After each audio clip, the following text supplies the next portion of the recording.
Hi, I'm Angie Veman, and welcome to Totally Clutch. This is the podcast for women like you to find ways to simplify your business and personal life and make a whole lot more money doing it. Before we dive in, check out our latest course that helps you launch an online boutique in less than 5 hours by visiting thecompleteonlinestore.com/intro training. Start a side hustle or work to replace your full-time income so you can quit your job.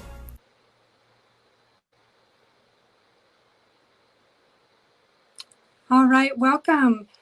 Today we've got with us Mala Kennedy. She is a mindset coach, and she's going to talk to us today about why mindset is so important in business, and also some common mindset issues that people encounter, and what you can do to change that so that your business and your life are absolutely fulfilling and exactly what you, well, maybe not exactly, but hopefully what you dreamed that they would be. I'm Angie Beeman. I'll be hosting today, and I'm with Clutch Businesses, and I want to welcome to the show Mala Kennedy. Welcome. Hi, thank you so much for having me. I'm so excited to be here. I'm really happy to be here. Yeah, we're pumped to have you. I'm actually so excited about this conversation. And I guess before we get started, do you want to share with us a little bit about your background and the work that you do? Sure, I will definitely. I guess it really starts like my journey to mindset coaching and stuff was a really long kind of evolution. And it really started because I'm a mindset coach and EFT practitioner. But it started with my journey to self-love, and that's what gave me the confidence to show up in my business. And for me, it was a really interesting kind of journey. I was adopted from Sri Lanka, and so I grew up kind of caught between two worlds. I didn't really feel like I fit into my adopted family. As much as I love them so much, and I have a great connection with them, but just I was a brown girl, and they were white Australians, and then I had my Sri Lankan family who I had no connection to. So I didn't really. There was something missing for me, and I always had this journey to belonging. And then I kind of just was not loving my skin, not loving who I was at all as I grew up. And eventually I experienced vitiligo on my skin, which is where you lose the pigmentation in your skin. And that was like a big awakening for me. But I kind of was just a tiny bit, so I didn't really address it or address the deep feelings of not loving my skin, I guess. And so then I was pregnant with my son, and I had him, and it really accelerated, and I ended up with postnatal depression. And so I had to face it, and I had to go into this deep journey of self-love. And it was from there that doing using these tools and all this stuff to become happy again, and to find myself and to connect to my skin and love my skin, literally love it. And that was when I got the confidence to start my business. And I had been studying coaching. I'd had a coach for years. I remember my first coach was in 2011 or 12, and I loved the work that they did. She just helped me so much, and I was like, that's what I want to do. I knew there was something that I wanted to do, but it wasn't a thing. And then I started studying it a few years later, and I really drew it out for a really long period of time, and I didn't have that confidence. And it was really working on my mindset and doing all that stuff that got me to show up and finally have the confidence to step into my business. And I'm really passionate about working with mamas, especially because that was my journey to confidence, and that's how I showed up. And now I just want to be able to help mums support themselves and show up for themselves and build a business and a life that they really love. Yeah. Wow. Yeah, that's incredibly powerful. And what a beautiful mindset journey in and of itself, right? Mm. Yeah. Yeah. Yeah, it really was. And it was really constantly going in and out, and building on it and conditioning myself. I'm a massive believer in slow and steady and tiny commitments to yourself, and building the muscle. When you exercise, you don't just go and run a marathon. You build up to it. And you know self actualization and all that stuff, I really believe there's steps, and you start at like the self acceptance. You have to jump to self acceptance if you're lower than that, and then get to self love. Like, you don't just jump all into the top. You step up and you do it consistently and commit to yourself and keep recommitting. And that's how I really approach it all the time. Yeah, and with my Yeah. clients. Yeah, that's amazing. I mean, I know that this is a little outside of what we wanted to talk about, but I think that that's such an important reminder because I think it's easy for us to get off track, and maybe what becomes a slow process is really us believing that we've already gotten there, and Mm. and not checking in to say, okay, well, not checking in to see that, okay, I've gotten a little width. I've gotten a little bit better. Things feel better, things feel more aligned, and I've still got work to do. You know, I Mm. think we kind of trick ourselves, and because we want to be to that finish line, right? Yeah, and you know, every little success, every little milestone that you build on. Say like I even did do it with meditating and running and stuff. Like, you start with 5 minutes and you might build up by a minute, and then eventually, before you know it, you're doing like 30 minutes and it feels easy, and then you feel successful because you've suddenly look back and reflect on how far you've come, and that builds your confidence because you've had success at doing these little things and sustaining them and growing them. So it's been really key part of things for me. Yeah, that's awesome. Cool. Well, do you want Yeah. to tell us? I guess I'm curious. Mindset seems to be kind of, it seems like people are talking about it a lot right now. And it seems like something that they hadn't been talking about for, I guess up until like the last 5 to 10 years. Is it that we're just using a different word to describe the same thing that people have been talking about? Or is there another reason why mindset is becoming such a prominent conversation in business? I think, I mean, I feel like there's always been some level of it underlying, but I think for to me, I really notice that now it is really strong, and I think that really comes with like aligning to focusing on our wellness and focusing on how we're like both sides, like taking care of our well-being and how that links to our business. And I really work in like a language, emotions, and body, and the three of those together, and I think they're really really key. And I just, yeah, I think there's definitely a big connection between looking at our emotions and how we're feeling and stuff, and people are accepting that side of things a lot more now. Mm-hmm.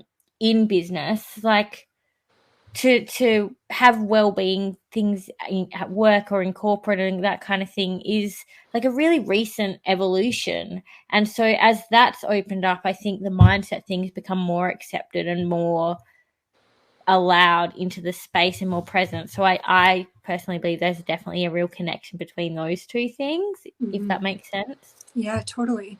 Yeah, I mean, we're finally given like an inch of permission to be emotional in business, or to recognize that there are emotions in business. We're not just robots, right? Mm. And people relate to the humanness, they relate to our stories. And now, with the digital age where we're online and doing so much online, and now, especially in the last year, even more so, Mm-hmm. we're showing our vulnerabilities, we're showing the true stuff. Like, things aren't always perfect. So, like, technology, we have technology issues, and then the real of us comes through. And so that is more allowed, and people relate to that. And it's a big driver. Yeah, that's really interesting that you say that, because I started my business at the beginning of last year, so the beginning of 2020, and I feel like the fact that we are in this digital age and we're going through a pandemic and not able to interact in person has allowed me to be vulnerable and to uh, step into my business in a way that I think would have taken me 5 to 10 years. I mean, it's weird to even put like a timeline on it, but it would have taken a long time. And so I have a confidence in my mission, in the contribution that I can make. And I think that I would have it just would have taken me a lot longer if I wouldn't have had. It sounds so weird to say, because I'm talking to a phone right now. I'm not talking to, I'm not talking face to face with a person. Um, so it seems weird that in kind of a disconnected place, we're able to find a rich and deep connection that maybe doesn't exist in, or is harder to find in Mm. one-on-one or in-person interactions. Mm. Yeah, I totally agree.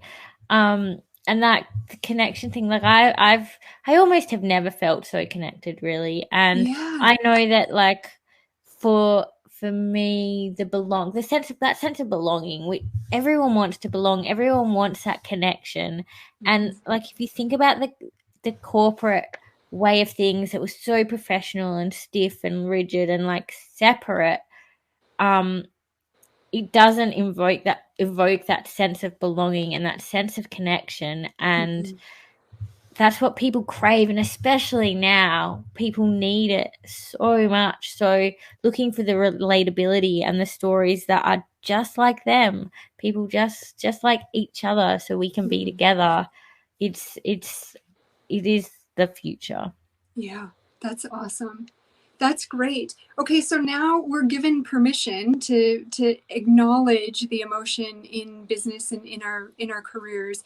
Why is mindset so important in business, or why is that acknowledgement of emotion so important in business?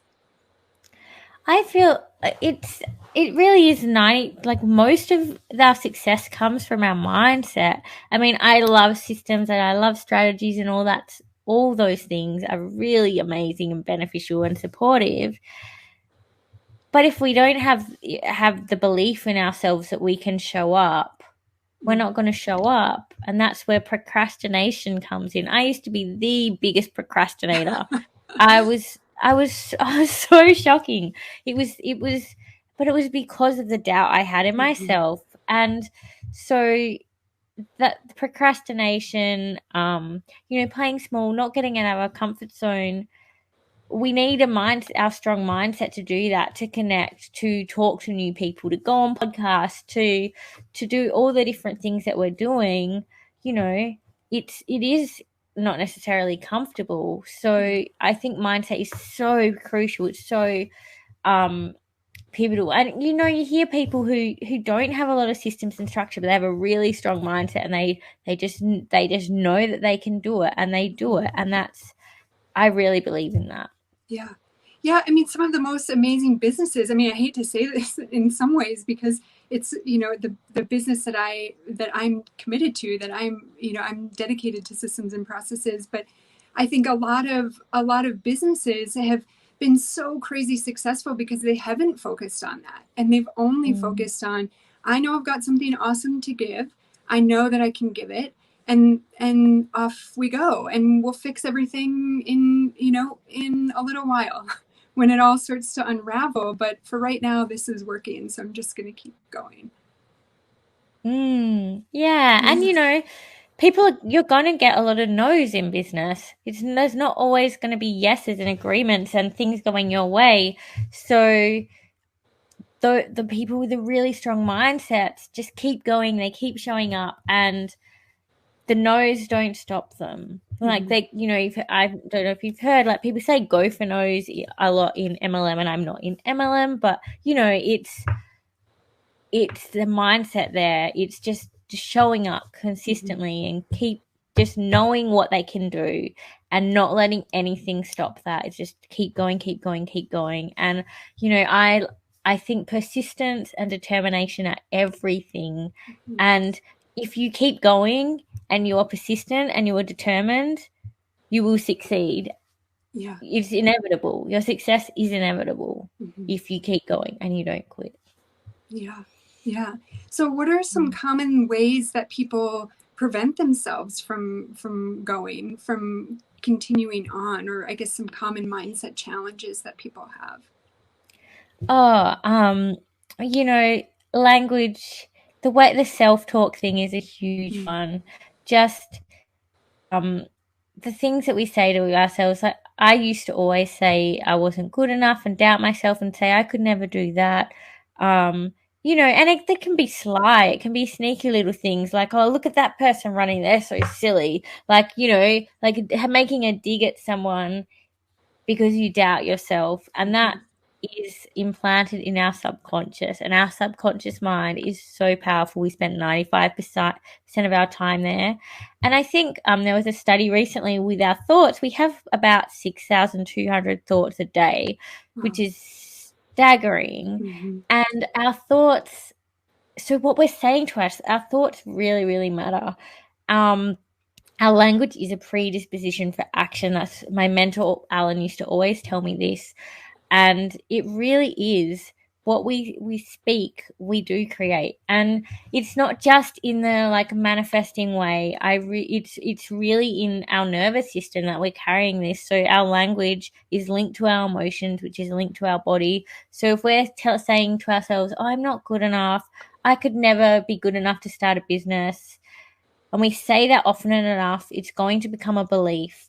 Then when it comes a belief, we start to carry that in our emotions, and we might live in a mood of something like resignation, which is like a closed off to possibilities. It's a mood where you're heavy and you don't see any way out. It's just that's it. So you give up. And then you carry that in your body, and so you may be really hunched, or you know like, and you're storing that in your nervous system. So your language is so important, and just shifting your language, reframing your thoughts can really, really make a huge difference to everything. You Mm-hmm. start there, and then you can connect it to your emotions in your body and work from that space. It's really, really crucial. And and the thing is, with the subconscious, like, think it's so deeply rooted. So I do EFT, which is emotional freedom technique called tapping.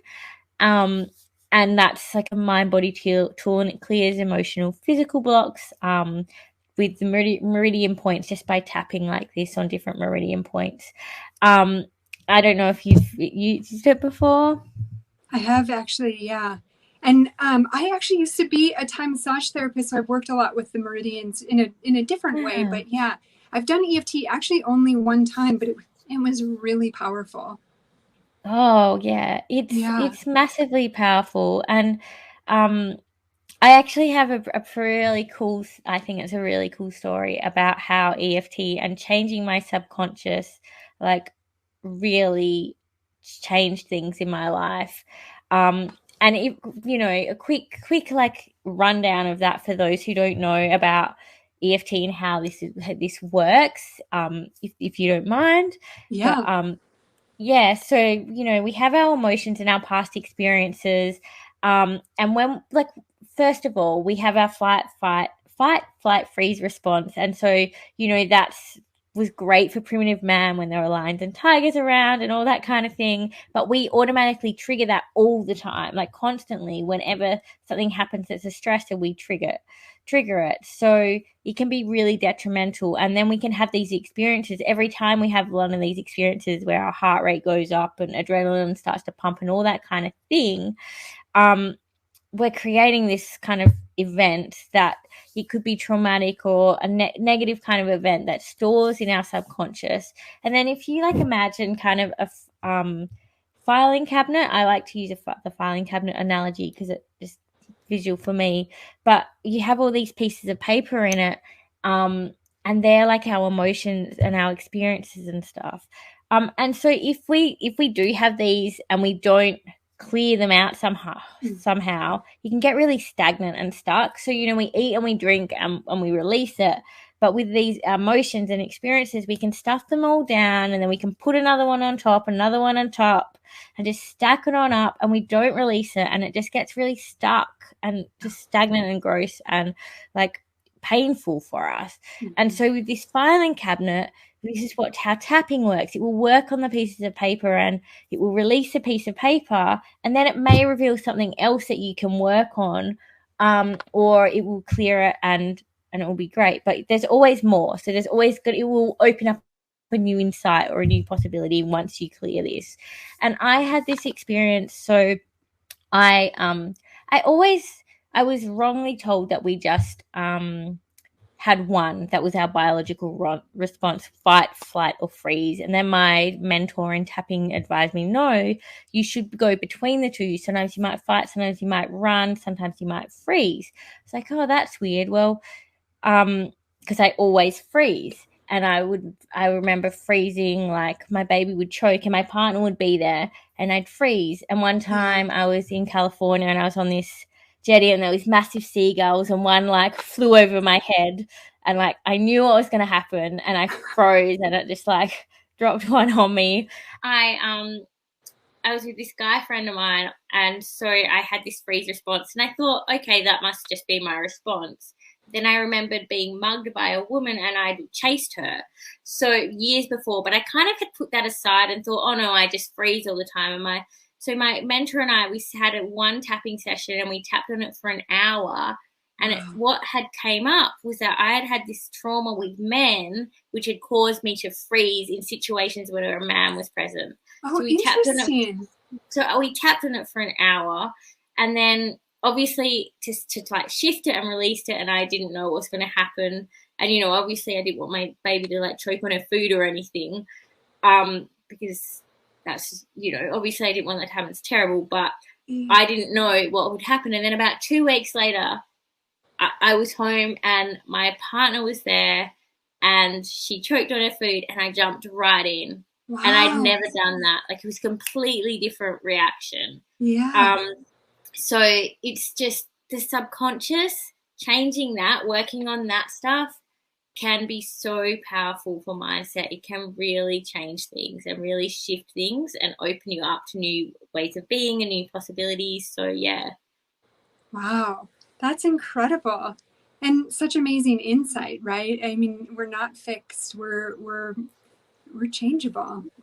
Is Yeah. EFT or tapping, is that one of the tools? So if you find yourself kind of stuck in this place or stuck in this kind of recurring theme, recurring thought, is EFT one of the ways that you can break free of that you recommend to people that you work with? Definitely. I think it's really good to just tap at the end of your day, every day, and just talk about your day and tap and clear it out, because that can be a really great way to shift it and release anything that's happened straight away. But yeah, if you have doubts, if it's about money or your business or showing up, maybe you want to do a live video and really nervous. Yes, tapping is so great for that. It's really, really powerful for your mindset shifts, and I've experienced that very profoundly. So it's one of the things that I did as well when I had postnatal depression. I meditated a lot, and I love meditation as well. That's something else that I think is just really good, to get you grounded and centered. And so, yeah, meditation and tapping are what I did when I had postnatal depression a lot. And just really noticing your thoughts and noticing the words and the language that you're using, because our language it really matters for our mindset. So if you can catch the words that you're using, and if you're saying things like I can't afford this, or I can't start a business, change your language. Maybe saying I'm choosing not to do this right now. Mm-hmm. Little shifts like that. I think language is a big one as well, because that can then change your emotions in your body too. And of course, I think working physically in your body can do things too. But I think they're all great tools. Yeah, that's awesome. And I think it's helpful too that you gave some other examples of this negative self-talk, because I think for years I kind of convinced myself that I wasn't, I didn't, it's not that I didn't think that I had mindset issues, but I didn't think that I was a negative self-talker, because I think a lot of times people say, if you find yourself saying I'm not good enough, like that's kind of the go-to like negative self-talk example. And I didn't find myself saying I'm not good enough, but there were like a ton of other ways that I was convincing myself that I couldn't do something, or that wasn't for me, or whatever it was that was whatever it was that was holding me back, right? And so you've given some other great examples of I can't afford that, or I can't start a business right now, or whatever it is, I can't call that person, I can't reach out to that person. those are all really active and really really they're big ways that we hold ourselves back. Yeah, absolutely. And it can be really weaved into things that we don't really notice, so that we don't think that there's an issue there. For me, another thing was procrastinating, not following through, not finishing things, Yeah. and not thinking it would, and thinking that was just I just wasn't that motivated. But really, it was doubt. Because as soon as I cleared that and Mm-hmm. shifted that and worked on that, I started showing up a lot and not procrastinating and getting things done. And Mm-hmm. I've had clients who wanted to host a retreat overseas, and it was just that block to. It was such a big thing to do, and it just kind of it seemed too big, Yeah. you know. So it was shifting that and then breaking it down again, going back to the like tiny steps, which I love. And that mindset shift to what is possible. How could we make this work? Yeah. And then it did, and it was a huge success.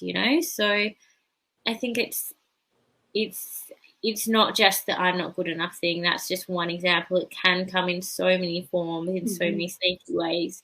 So I love that you mentioned that too. Yeah, so is that a good way to, so you, I mean, in the example that you gave, you mentioned that basically it was something that they really wanted to do, but they didn't think that they could do it. It seemed too big. Is that kind of like a ding ding ding ding? We've got a mindset thing that we have to work on. If it's something that you feel driven to, it's something that you desire, but you're not able or you don't think that you're able to accomplish that. Is that kind of the red flag? Definitely, Okay. I think it definitely is, because it's meant for us. If we can dream it, we can find a way to create something and do it and work towards it. And it may end up looking completely different, but I think you have this big idea and you have this goal, and then maybe it's a huge goal. So maybe the mindset, like action, is to do one tiny step towards that. And I'm really into doing things that are so small they're almost ridiculous, Yeah. because then you're like, oh, that was easy. So what can I Mm-hmm. do next? And then that was easy. And then before you know it, you've done this whole like project because it Yeah. was easy. And it's tricking. I'm really into tricking my mind and Yeah. conditioning it and building up like the Yeah. muscle that I kind of mentioned before. So yeah, but that's definitely a sign. If people don't see what's possible for them, shifting their language, shifting them to see what is possible so that they can do it. Mm-hmm. Yeah, that's great. So, okay, so if we identify, and, I know that you've talked about like recognizing it in your body too, right? So there's, there's the noticing your thoughts there. It seems like there's noticing your body. Those are all ways of recognizing that there's an issue. And then, or not necessarily an issue, but that you're up against something, right? Um, and so we've got EFT, we've got tapping, we've got changing language. What else? What else have we talked about as ways, or what else have you given us so far that Yeah, changing your language, changing your emotions, your body, tapping, meditation, meditation? little sustainable habits. Um, yeah, looking at where you're maybe not being consistent, or I don't know if I touched on this, but I think looking at where you're not being consistent, or what you're turning to like put a band-aid over something. Maybe you're watching heaps of Netflix, or maybe you're drinking too much alcohol. All these things, they could be indicators of some things that maybe you get to look at around your mindset for something. You might be avoiding something. Mm-hmm. Yeah, okay, that's really good. That's really good. Mm. And I also really like I mean, I love this taking small steps. And I love the idea of that because I think it teaches us. So I was just having this conversation actually with my partner that there's something that you get from acting a certain way, right? Or there's a benefit that you think that you're getting from showing up in a certain way that that maybe you don't really want to, right? Like if you really sat down and thought about it, that's not really how you want to show up, but you are, and you're doing that because you think that you're getting something from it. Like there's a reason that you're doing it. And so I love the small steps, making just incremental changes, because it starts to convince you, or show you, kind of reveal to you that the benefit that you think you're getting. I mean, obviously you're getting it, right? But that's not really the benefit that you want. And so you start to see how kind of shifting courses really gives you what you're looking for, instead of what you were doing before.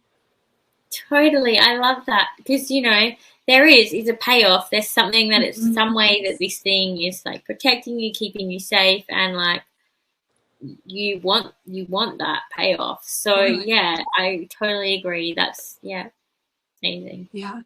Yeah, staying safe is a big one, right? I see that in myself all the time. Staying safe feels so good. Yeah, it does. Yeah. Yeah. Yeah. But it's not the way. It's not the answer. Um, No, there's so much.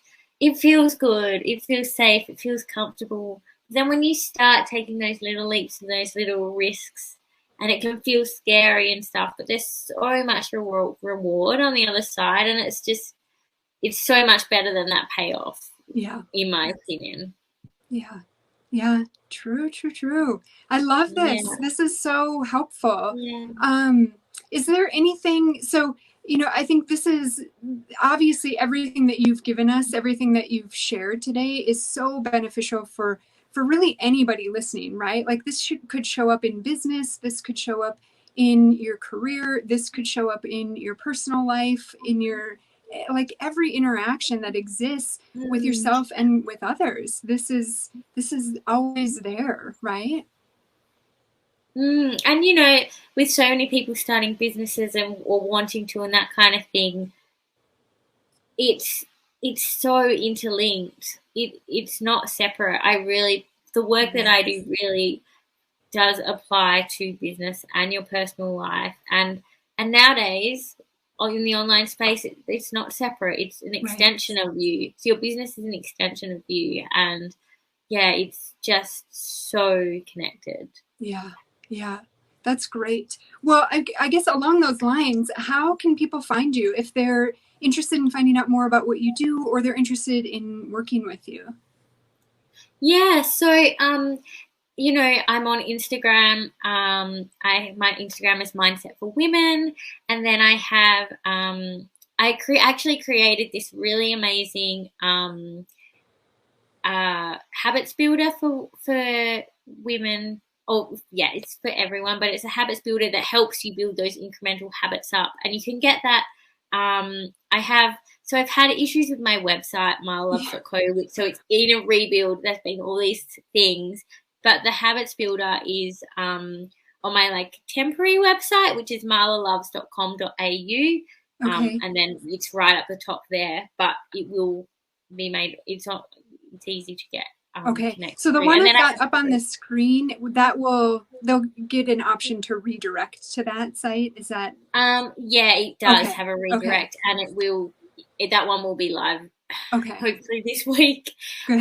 It's just been a bit of a hiccup, but yeah. And then I have my group, which the name has changed. It was Women Rising Together, Oh but that's shoot. the handle. Still Women Okay. Rising Together now on Facebook, and that is called Confident Women. And I'm in there. There's nearly 1,000 members in there, and we're hanging out all the time, and Wow. it's a great place. So That's I love being awesome. in there. Yeah. Cool. So yeah, so again, apologies for the not having the exact name on here, but what I've got up on the screen, if they put that in the search bar, they'll be able to find the group. Yeah, yeah, Okay. and it's the like when you type in the web address, that's the web address Okay. for it. Yeah, Okay. so So they could just do facebook.com/women rising together now. yeah, yeah, Okay. Okay, cool. Great. Is there yeah. anything else you want to make sure everybody knows before we take off? I just think it's just show up for yourself, because you really, really, really deserve to have everything. And no one has the message, just your message. Only you can deliver it in your way and share your wisdom and your gifts and your knowledge in your way. And take baby steps. Start really, really small, build up, and just do it. Just show up for yourself, because it's so worth it. It's so worth it. Yeah, thank you for that. And thank you for being here today. This was amazing. And yeah, I think this is so powerful and so important for all of us to hear and to just acknowledge and be aware of. Yeah, oh, thank you. Thank you so much for having me. I've loved chatting with you, and it's been amazing. I'm Yeah, really thank you, grateful. Mala. It's so incredible. All right, well, thanks everybody. Enjoy the rest of the day. Or I guess if Mala is here from Australia, so if you're on her side of the globe, you're probably getting ready for bed. If you're on the U.S. side of the globe where I am, you're just starting your day. So and what an incredible way to either start or finish the day with this conversation and this kind of rolling around in your head. So thank you for that, Mala. If you enjoyed this episode, be sure to subscribe so you're notified when a new episode is posted. Rate and review this podcast and share it with all of your friends. Thank you so much for listening, and I hope you're leaving with some great things that can help you move from hustle to flow, because I believe in you and your business. Until next time.